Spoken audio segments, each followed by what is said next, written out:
আব্দুল্লাহ, আপনি এবার না সব স্পেসিফিক বলেন। না না সব না সবগুলো তো রাইট এইবার আপনি বলেন যে সবগুলো উনাদের রাইট নেয় নাই। এইবার আপনারা বলেন যে কোন, সবগুলো রাইট নেয় নাই তো। এইবার আপনারা বলেন যে এই উপদেষ্টাদের মধ্যে কোন কাজের আপনারা সমালোচনা করেছেন, এই দুই উপদেষ্টার। দেখেন এই দুই উপদেষ্টা, দেখেন আমরা শুরু থেকে বলছি, দেখেন এই দুই উপদেষ্টার কাজকে, এক নাম্বার হচ্ছে আমাদের মুহিউদ্দিন জুলাই অভ্যুত্থানের, সফল জুলাই অভ্যুত্থানের পর আরেক জুলাই এখন আমাদের দরজায় করা নাড়ছে। সেই আন্দোলনের সমন্বয়কদের রাজনৈতিক দল জাতীয় নাগরিক পার্টি এনসিপিরও 4 মাসের মতো পার হয়েছে, 4 মাসের চেয়ে একটু বেশি। তারা যে নতুন রাজনৈতিক বন্দোবস্তের কথা বলছে সেগুলি আসলে কেমন, তাদের রাজনৈতিক লক্ষ্য, নির্বাচন কমিশনে তাদের মনোনয়ন মানে মার্কা, প্রতীক নিয়ে তারা প্রতীকের আবেদন সহ তারা জমা দিয়েছে। এবার নির্বাচনে লড়বে তারা, কেমন করছে এনসিপি রাজনীতির কঠিন বাস্তবতায়, কেমন করছে এই দলটি, তা নিয়ে কথা বলার জন্য আমাদের সাথে রয়েছেন জাতীয় নাগরিক পার্টি বা এনসিপির দক্ষিণাঞ্চলের মুখ্য সংগঠক জনাব হাসনাত আব্দুল্লাহ। জনাব হাসনাত আব্দুল্লাহ, আপনাকে আমাদের অনুষ্ঠানে স্বাগত জানাই। আপনি আমাদেরকে সময় দিয়েছেন আপনার এই নির্বাচনকালীন ব্যস্ততার মধ্যেও, নির্বাচনকালীন বলছি আমি, দল গোছানোরও ব্যস্ততার মধ্যে আপনি আমাদের সময় দিয়েছেন, সেজন্য আমাদের কৃতজ্ঞতা এবং শুভেচ্ছা জানবেন। আপনাকেও ধন্যবাদ। আমি জনাব হাসনাত আব্দুল্লাহ, আমরা অনেকগুলি বিষয় নিয়ে আজকে কথা বলতে চাই, তবে আমরা ভালো করে বুঝতে চাই আপনাকে, এনসিপিকে, নতুন রাজনৈতিক দল যেহেতু, এবং এই এরকম একটা রাজনৈতিক দল হিসেবে গড়ে উঠছে, তারা আমাদেরকে কোন বাংলাদেশের স্বপ্ন দেখাচ্ছে বা দেখাতে পারছে, সেগুলি নিয়ে আমি আসলে একটু কথা বলতে চাই।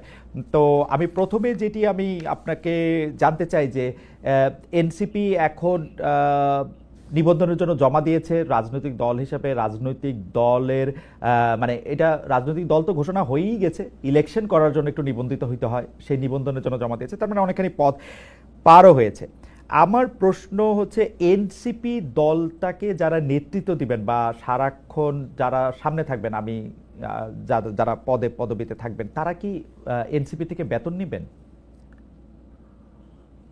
ওকে, এক নম্বর বিষয় হচ্ছে যে সারাক্ষণ যারা পদে থাকবেন এই বিষয়টা হবে না, কারণ আমাদের যে গঠনতন্ত্রটা আমরা জমা দিয়েছি, আপনি যদি গঠনতন্ত্রটা নিশ্চয়ই আপনি দেখার সুযোগ হয়েছে, সেখানে আমরা আমরা কোন রাজনৈতিক দল বাংলাদেশে যেখানে আমাদের সভাপতি, সেক্রেটারি সহ আমাদের সংগঠনের প্রত্যেকটি পদ সেটি হচ্ছে রোটেট করে হবে যোগ্যতার ভিত্তিতে, এবং একটা টাইম ফ্রেম বেঁধে দেওয়া হয়েছে। আমি দেখেছি খুবই ভালো করেছেন এটা, 3 বছর।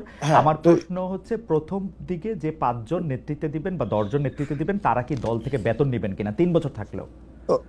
ওকে ফাইন, তো সেটা নিয়ে আমাদের নিজেদের মধ্যে কথা হয়েছে, কারণ আপনি জানবেন যে আমাদের দেশের দীর্ঘদিনের যে রাজনৈতিক যে সংস্কৃতি রয়েছে, সেই সংস্কৃতিতে দেখা যায় যে আমাদের দেশের রাজনীতিবিদদের অর্থনৈতিক স্বচ্ছতা নিয়ে সবসময় প্রশ্ন থাকে, এবং রাজনীতিবিদদের বেশিরভাগ ক্ষেত্রে রাজনীতিবিদদের অর্থনৈতিক স্বচ্ছতা থাকে না, এবং সেটা সম্ভব হয় না। দেখেন আমাদের দেশে যেই রাজনৈতিক কালচার, একটা রাজনীতিবিদ সারাদিন সময় দিয়ে সে নিজে আবার নতুন কিছু করবে এবং সেখান থেকে তার জীবন সংস্থান হবে, সেটা অলমোস্ট নেক্সট টু ইম্পসিবল।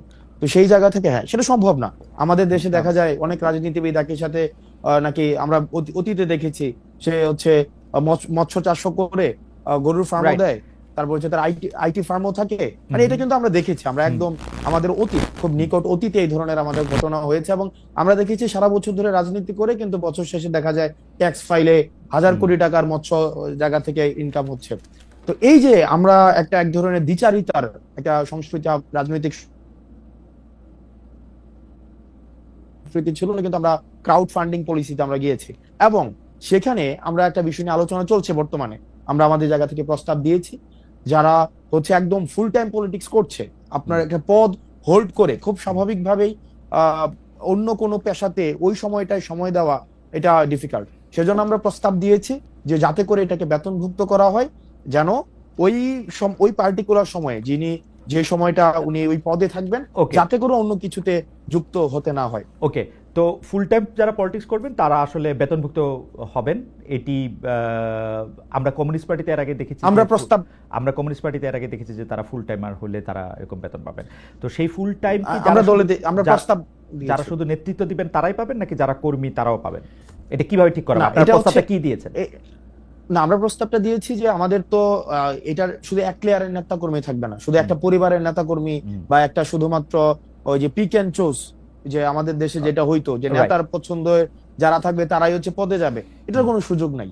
যোগ্যতার ভিত্তিতে কাউন্সিল হবে, কাউন্সিলের মধ্য দিয়ে আমাদের হচ্ছে একটা এক্সিকিউটিভ বডি থাকবে, একটা পলিটিক্যাল কাউন্সিল থাকবে, এবং হচ্ছে পলিটিক্যাল এক্সিকিউটিভ বডিটা হচ্ছে এক্সিকিউটিভ বডিটা হচ্ছে প্রেসিডেন্ট এবং সেক্রেটারি নিজের মতো করে কর্মসূচি বাস্তবায়নের জন্য যে এক্সিকিউটিভ। তাহলে আমরা আমরা আমরা আমরা দেখলাম যে সভাপতি, সাধারণ সম্পাদক বা কেন্দ্রীয় কমিটিতে বা যতখানি আপনারা ঠিক মনে করেন ততজন লোক আসলে এখান থেকে আপনারা বেতন নেবেন, ক্রাউড ফান্ডিং এর মাধ্যমে হোক বা দলের অন্যান্য আয় থেকে হোক, এটা স্বচ্ছভাবে এটা হবে।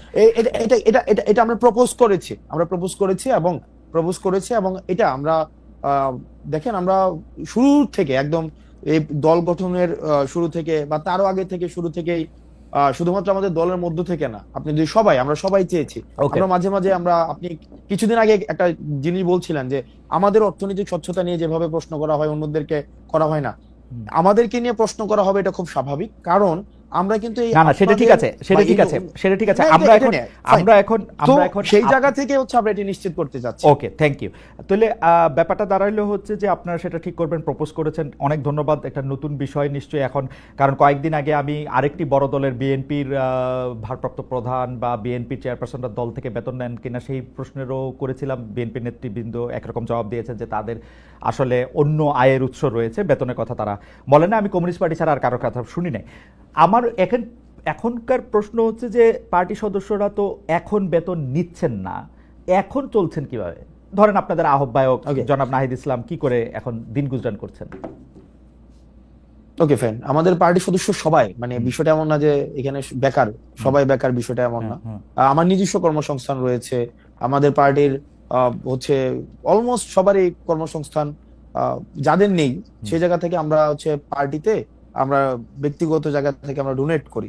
যেমন আমাদের পার্টির সদস্যদের ইনিশিয়াল 5,000 টাকা করে হচ্ছে আমরা সদস্য ফর্মের ইয়া ছিল, মানে পার্টিতে যারা মেম্বার ছিল, তারপরে মান্থলি বেসিসে হচ্ছে আমরা সেখানে ডোনেট করি।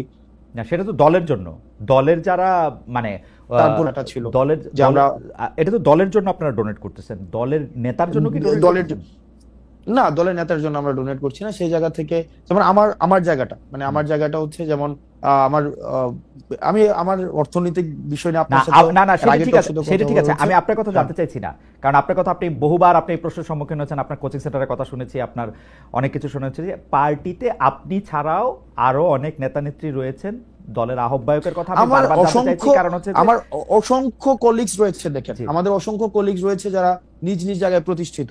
আপনি তাসনিম জারাকে দেখবেন, তারপরে হচ্ছে খালিদ সাইফুল্লাহ ভাই আছে, এতেশাম ভাই আছে, তাসনুবা জাবিন আপা আছে, ডাক্তার। দেখেন, আমি প্রফেশনালি যদি আলাদা করি, এই পার্টিতে হচ্ছে ডাক্তার রয়েছে, আমার কোনো আপত্তি নাই, কিন্তু যাদের নাই, যারা চাকরি করেন না, চাকরির জন্য আন্দোলন করতেছিলেন, এখন আইসা মানে জাতির প্রয়োজনে, সময়ের প্রয়োজনে যারা নেতৃত্ব দিচ্ছেন একটি দলকে বা অন্য দায়িত্ব পালন করছেন, তারা কি করছেন সেটি আমি জানতে চাইছি। তাদের ক্ষেত্রে দল থেকে সাহায্য করা হচ্ছে কিনা বা টাকা দেওয়া হচ্ছে? একটা জিনিস দেখেন, সাংগঠনিক খরচের দায় দল নেয়। একটা রাজনীতিবিদ সাংগঠনিক যে খরচটা করবে সেটা তো আপনার দল থেকে সেটা ব্যয়ভার বহন করা হয়। আমি কোথাও জায়গায় সফরে গেলাম, কোন একটা মিটিং অ্যারেঞ্জ করলাম, কোন একটা কর্মসূচি বাস্তবায়ন করলাম, এটা আমার দল দিবে। সে বেকার হোক, সে কিছু করুক আর না করে, এটা কিন্তু দল দিচ্ছে। এখন তার ব্যক্তি পরিসরের খরচ সেটা সে কিভাবে সংস্থান করে, সেটা তার বাবা দিচ্ছে নাকি সে নিজে করছে বা তার পারিবারিক সেই ধরনের সংস্থান রয়েছে কিনা, সেটা ব্যক্তি জানবেন। আমার মনে হয় যে আপনাদের দলের যে আহ্বায়ক আছেন, যে সদস্য সচিব আছেন, তারা কি করে আসলে মানে তারা তো দুইজনই তারা প্রায় চাকরি শুরু করেন নাই, ছাত্র ছিলেন, তেমন ব্যবসার সাথে যুক্ত ছিলেন না, আমরা জানি। তারা কি করছেন এটি যদি সামনে আসতো, আমাদের তরুণরা এক ধরনের সেটা নিয়ে কথা হতে পারে, কিন্তু আমাদের সাংগঠনিক যে খরচ, আমি সাংগঠনিক খরচের কথা আমি জানতে চাইছি না, আমি জানতে চাইছি যে রাজনীতি করার ক্ষেত্রে নতুন রাজনৈতিক দলের নেতৃবৃন্দ আসলে কিভাবে কার বাসার বাজার কিভাবে হয়, কার বাসার বাজার কিভাবে হয়, ওনারা তো একদম যে ওনারা সিঙ্গেল সবকিছু ডিল করে বিষয়টা এমন না, ওদের ফ্যামিলি সদস্য রয়েছে, ওনাদের পরিবারের সদস্য রয়েছে, নিশ্চয়ই সেটা ওনারা ভালো বলতে পারবেন। আচ্ছা ঠিক আছে, আপনাদের পার্টিতে পূর্ণাঙ্গ কমিটি বলতে আমরা যেটা বুঝি, সভাপতি, সাধারণ সম্পাদক যার কথা বলেছেন, সেটি কবে আসবে? আপনারা কি এই জায়গাগুলি ফাঁকা রাখছেন উপদেষ্টা মাহফুজ এবং উপদেষ্টা আসিফ ফিরে যেন আসলে সেটি হয়, সেটির জন্য? না এখনো কেন আহ্বায়ক কমিটি? না আপনি উপদেষ্টা মাহফুজ, উপদেষ্টা হচ্ছে আসিফ, উনারা যে আমাদের পার্টিতে আসবে বা আদৌ রাজনীতি করবে কি করবে না সেই সিদ্ধান্ত উনাদের। এমনও তো হতে পারে উনারা অন্য রাজনৈতিক দলে যেতে পারেন, এটা উনাদের সিদ্ধান্ত যে উনাদের মতো করে আসলে এটা হবে। আমরা কি কোনো কাজ, এটা এক ধরনের রং পারসেপশন, এটা সম্পূর্ণ রং পারসেপশন। মানে এবং আমি আপনাকে এটা রং উনারা তো পারসেপশন। উনারা তো আপনাদেরই মানে ভাই, বন্ধু, সহযোদ্ধা, সহনাগরিক। উনারা কি আমি জিজ্ঞেস করতে চাই, ওনারা কি এনসিপির প্রতিনিধিত্ব করছে সরকারে? আমার কাছে এনসিপির তো তখন জন্ম হয় নাই যখন তারা সরকারে গেছিলেন। হ্যাঁ, আমার কাছে মনে হয় উনাদের প্রতিনিধিত্ব এনসিপি করতেছে, এটা একটা আমার কাছে মনে হয় উনারা আর আপনারা একই লোক। কেমনে মনে হয়? কারণ সকল কথায়, সকল কথায়, সকল আচরণে আপনারা সরকারকে ডিফেন্ড করেন, সরকারের যতটুকু অংশ দুই উপদেষ্টা, ছাত্র উপদেষ্টা আপনাদের আছেন তাদেরকে ডিফেন্ড করেন, তারা আপনাদেরকে ডিফেন্ড করেন। আমরা কেমনে সরকারকে, না আমরা আপনারা সরকারের যতটুকু, হ্যাঁ আপনারা সরকারের সমালোচনা করেন, না যতটুকু আপনারা দেখেন, হ্যাঁ সরকার যতটুকু হচ্ছে উপদেষ্টা দুজনকে বাদ দিয়ে আপনারা সমালোচনা করেন সরকারকে। না, উপদেষ্টা দুজনকে বাদ দিয়ে কিভাবে? তারা ছাত্র, দেখেন বেশিরভাগ ক্ষেত্রে আমার তারপর হচ্ছে দুইজন উপদেষ্টা বা আমাদের পার্টির আর দুইজন উপদেষ্টার কথা যদি কোনো ক্ষেত্রে মিলে, তো সেক্ষেত্রে খুব স্বাভাবিক না বিষয়টা, কারণ আমরা তো ছাত্র প্রতিনিধি হিসেবে ওনারা সেখানে গিয়েছিলেন। এখন এই মিলে যাওয়ার মানেই না, আমরা দেখেন, আমরা তিনজন ছাত্র উপদেষ্টা পেয়েছিলাম। স্পেসিফিক বলেন, আমি স্পেসিফিক বলি, আমরা তিনজন ছাত্র উপদেষ্টা পেয়েছিলাম। একজন ছাত্র উপদেষ্টা এসে এই দলের আহ্বায়ক হয়েছেন, দুই ছাত্র উপদেষ্টা আলাদা রয়েছেন। এই দুই ছাত্র উপদেষ্টা যখন কোনো সরকারি কাজে সম্পৃক্ত হন, রাষ্ট্রীয় কোনো যখন সিদ্ধান্ত নেন, আমরা দেখা যায় এনসিপি একই সূত্রে কথা বলে। যেমন ধরা যাক দক্ষিণ ঢাকা নিয়ে মেয়র কে হবেন, ইশাক হবেন নাকি অন্য কেউ হবেন, সেটা তো উপদেষ্টা আসিফ এবং এনসিপির কথা পুরোপুরি মিলে যায়। স্পেসিফিক যদি আরো উদাহরণ চান তাহলে আমি এইরকম বলতে পারি যে কোনো একটা জায়গায় গিয়ে দেখেন উপদেষ্টা আসিফ যদি একটা সঠিক পজিশন নেন, একটা রাইট পজিশন নেয় কোন একটা বিষয়ে, যে কোন উপদেষ্টা, তো সেক্ষেত্রে এই পজিশনটাকে যদি আমরা এটাকে আবার কিন্তু বিষয়টা হচ্ছে কোন রং পজিশন যদি নেয়, সেটাকে ব্লাইন্ডলি যদি কখনো এটাকে এন্ডোর্স করতাম, তাহলে সেই বিষয়টা হচ্ছে আপনি বলতে পারতেন যে আমরা হচ্ছে ওনারা আমাদের প্রতিনিধিত্ব করছে। এই পর্যন্ত রাইট পজিশন, এই পর্যন্ত দুইজন উপদেষ্টা যে কোনো সবগুলি রাইট পজিশন নিয়েছেন। না যে সবগুলো রাইট পজিশন নিয়েছে, মানে আপনি স্পেসিফিক বলেন। না আমি স্পেসিফিক বলবো না, এবার আপনি স্পেসিফিক বলেন। যে মাহফুজ আব্দুল্লাহর কাজ হচ্ছে আমাদের এই যে মিডিয়া, তারপর হচ্ছে উনি তথ্য প্রযুক্তি মন্ত্রণালয় উনি দেখেন। আমরা কিন্তু বারবার বলে আসছি, যেমন মিডিয়া নিয়ে আমরা বারবার করে বলে আসছি যে দুইজন আমাদের ছিলেন, একজন নাহিদ ছিলেন এবং মাহফুজ আব্দুল্লাহ ছিলেন। উনারা কিন্তু ফেল করছে, মাহফুজ আলম ছিলেন, উনারা ফেল করছে। কারণ এই যে মিডিয়া যেভাবে সন্ত্রাস ম্যানুফ্যাকচার করেছে বা বৈধতা উৎপাদন করেছে, সেটির জন্য প্রয়োজনীয় ব্যবস্থা নেওয়ার দায়িত্ব ছিল, সেটা নিতে পারে নাই। এই কথাগুলো কিন্তু আমরা সব সময় বলে আসছি। এই ব্যাপারগুলো কিন্তু আচ্ছা যাই হোক হাসান, আজকে অনেক প্রথম কথা হলো আমি বলি, প্রথম কথা হলো যে আপনি আমার চেয়ে অনেক স্মার্ট। আপনি যদি এখন শাক দিয়ে মাছ ঢাকতে চান তাহলে আমি এটা আমি বলতেছি যে আপনি মাহফুজের বা আসিফের কোন কাজের আপনি সমালোচনা করছেন। আপনি বলতেছেন যে যথেষ্ট পরিমাণে যে যারা হাসিনার আমলে সম্মতি উৎপাদন করছে তাদের বিরুদ্ধে যে ব্যবস্থা নেওয়া হয় নাই, সেইটা হলো মাহফুজের ব্যর্থতা বা আসিফের ব্যর্থতা। না দেখেন আপনি, না অবশ্যই ব্যর্থতা। কেন, মানে এখনো পর্যন্ত ওটা তো ওনার কাজ, এটার জন্য আবার আসিফকে দায়ী করা যাচ্ছে না। আসিফের কাজ হচ্ছে এলজিআরডি উনি দেখেন, উনি স্পোর্টস মিনিস্ট্রি দেখেন, আসিফ মাহমুদ এই দুইটা মন্ত্রণালয় দেখেন। এখন এই দুইটা মন্ত্রণালয়ের আপনি বলেন না যে কোন বিষয়গুলা আপনি বলেন। আমি ইশাকের কথা বললাম, মেয়র ইশাকের ক্ষেত্রে আসিফের অবস্থান এবং সেই আসিফ জনাব আসিফ নজরুল দেখেন, আসিফকে আমরা কি দেখেন, আমি একজন প্রশাসক, আসিফকে কোনোভাবে উত্তর ঢাকায় প্রশাসক নিয়োগের ক্ষেত্রে আসিফের গাজোয়ারি অবস্থান আপনারা কোনোদিন প্রতিবাদ করেন না। এটা অন্য কোনো উপদেষ্টা হলে, অন্য কোনো সরকার হলে কি জোয়ারি অবস্থান, গাজোয়ারি অবস্থান, গায়ের জোরে নেওয়া মানে হ্যাঁ, গায়ের জোরে কি করছে, মানে কি করছে? উত্তর ঢাকায় প্রশাসক নিয়োগ দিচ্ছে, দক্ষিণ ঢাকায় ইশাককে ইয়াতে দেন নাই, শপথ নিতে দেন নাই। আমি যত না শপথ নিতে দেন, এটা একটা সাবজুডিস ম্যাটার ছিল, যে কোনো সাবজুডিস ম্যাটার ছিল না, হাইকোর্ট থেকে সেটা সেটেল ম্যাটার ছিল। উনি বলছেন যে উনি আইন উপদেষ্টার জন্য ওয়েট করতেছেন, যদিও খুব ভালোভাবে জানতেন যে আইন উপদেষ্টা আছেন হচ্ছে এখন সাউথ আফ্রিকা, এবং আইন উপদেষ্টা আসার পরে বলছেন যে সময় পার হয়ে গেছে। এখন দেখেন না সময় পার হয়ে গেছে, এখন যে সেক্ষেত্রে যে মন্ত্রণালয়ের দায়িত্ব ছিলেন, এই মন্ত্রণালয়ের এটা বিষয় বা এটা হচ্ছে হাইকোর্টের বিষয়, তো হাইকোর্টের বিষয় হাইকোর্টের ম্যাটারটা সেটেল ছিল। এখন আসিফ মহোদয় আসিফ মহোদয় তার ইয়া অনুযায়ী আপনার এলজিআরডি তে উনি যেই ডিসিশন নেওয়া প্রয়োজন উনি এই ডিসিশন নিয়েছে। এটার যদি আপনার কোনো ধরনের আমার প্রশ্ন এটা না, আমার প্রশ্ন এটা না জনাব থাকে, জনাব আব্দুল্লাহ, এইটা আমার প্রশ্নই না। আমার প্রশ্ন হচ্ছে যে আপনারা যৌক্তিকভাবে উনাদের কাজের কোনো প্রতিবাদ না করছেন আমরা কিনা? না আমরা আমার উত্তর আমার আমাদের- ফাইন্ডিংস হচ্ছে আমরা- না, আপনারা শুনুন, করেন নাই। আমরা আমরা বিকজ করেন নাই, আমরা কারণ হচ্ছে যে ওনাদেরকে আপনারা কোনো তাদের কাজে বন্ধু। আমরা হচ্ছে এবং না, আমরা এনসিপির জন্য তাদের তারা বন্ধু। জায়গা খালি রাখতেছে। দেখেন ওনারা জুলাই গণ অভ্যুত্থানের প্রতিনিধি হিসেবে সেখানে গিয়েছে, ওনারা এনসিপির কোনো প্রতিনিধি হিসেবে সেখানে যায় নাই। এনসিপি তো জন্ম যদি হয় নাই, NCP প্রতিনিধি কোনো- হিসেবে যাবে না কেমনে? না না তাহলে অথবা কি মানে বা আমাদের কোনো প্রতিনিধি হিসেবে সেখানে যায় নাই যে তাদের সাথে আমাদের বন্ধুত্বের সম্পর্ক, এক নম্বর বিষয়। দুই নম্বর বিষয় যেভাবে বলা হচ্ছে যে তাদের জন্য জায়গা খালি করে রাখা হইতেছে, এটা কমপ্লিটলি একটা ভুল ধারণা। ঠিক আছে, আমরা ভুল ধারণা। আমাদের মানলাম। সংগঠন আমাদের মানলাম। আমাদের নিজেদের মতো করে আগাচ্ছি, এবং এটা হচ্ছে আমরা আমাদের নিজেদের মতো করে যখন হচ্ছে আমাদের কিছুদিন আগে হচ্ছে আমাদের গঠনতন্ত্র আমরা জমা দিয়েছি, কিছুদিন আগে হচ্ছে আমাদের রেজিস্ট্রেশনের বিষয় জমা দিয়েছি, আবার আমরা যখন হচ্ছে কাউন্সিল করে সেক্ষেত্রে আমাদের পূর্ণাঙ্গ হচ্ছে আমরা কমিটি দিব। Okay. সেই ক্ষেত্রে এটা কে আসছে কে গেছে কে আসবে না এই সংগঠনে কে ইনক্লুড হবে। ওকে, কাউন্সিলটা কি আপনাদের অতি শীঘ্রই করার কোনো ইচ্ছা আছে, না কাউন্সিলটা আপনারা পরে করবেন? এটার ব্যাপারে কি সিদ্ধান্ত আছে? কাউন্সিল আপনারা কবে করবেন, মানে না, পূর্ণাঙ্গ আমরা কমিটি কবে আমরা করবেন? আমরা ইতিমধ্যে হচ্ছে রেজিস্ট্রেশনের বিষয়টা নিয়ে আমরা এতদিন কাজ করেছিলাম, আপনি জানেন জাস্ট 2 দিন আগে আমরা রেজিস্ট্রেশনের বিষয়টা সম্পন্ন করেছি। এখন অন্যান্য যে ফরওয়ার্ডিং যে বিষয়গুলো নিয়ে আছে সেগুলো নিয়ে আমরা আলোচনা করব। ওকে, তারপরে আমাদের কোনো এক্সিকিউটিভ মিটিং হয়নি এখন। আপনি মানে কাউন্সিলটা কবে হবে সেই ব্যাপারে আপনাদের এখন এক্সিকিউটিভ মিটিং হওয়ার পরে তারপর আপনারা সিদ্ধান্ত নেন, ফের না? আমরা সিদ্ধান্ত নেব। আচ্ছা, রাজনৈতিক বা প্রশাসনিক অভিজ্ঞতা রয়েছে, দল প্রসঙ্গে আসি, রাজনৈতিক বা প্রশাসনিক অভিজ্ঞতা রয়েছে এমন কাউকে কি আপনারা সন্ধান করতেছেন? মানে আপনাদের দলে কি মানে আপনারা কোনো মুরব্বি চান, মানে যারা রাজনৈতিক বা প্রশাসনিক অভিজ্ঞতা রয়েছে, বা মানে এই ব্যাপারে কি ভাবনা আপনাদের, যে আপনারা কোনো মুরব্বি? আমরা ইতিমধ্যে হচ্ছে আমরা উপদেষ্টা মানে আমাদের রাজনৈতিক দলের রাজনৈতিক উপদেষ্টা এবং অরাজনৈতিক উপদেষ্টা আমরা হচ্ছে চাই আমাদের পার্টিতে হচ্ছে ইনক্লুড হোক। সেটির জন্য হচ্ছে আমরা সিভি আহ্বানও করেছি, সেই জায়গা থেকে আমরা কথা বলছি, অনেকের সাথে আমাদের কথা হচ্ছে, এবং সেটা হচ্ছে আমরা যে ধরনের রাজনীতি করতে চাই এবং হচ্ছে বাংলাদেশপন্থী রাজনীতি, সেক্ষেত্রে অনেক সিনিয়র হচ্ছে আপনি যাদেরকে বললেন হয়তো সিনিয়র রাজনীতিবিদ রয়েছে, বুদ্ধিজীবী রয়েছে, লেখক রয়েছে, বা হচ্ছে রিটায়ার্ড।